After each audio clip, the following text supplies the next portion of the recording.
Ayan po. Bagong engine wash po ang pinulutin ngayon. Ayan po po. Linis ngayon ang ating engine.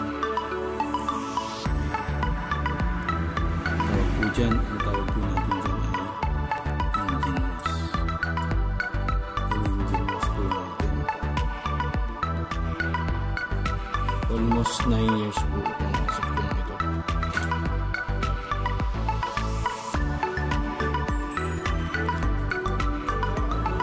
Po ang ating bagong engine wash.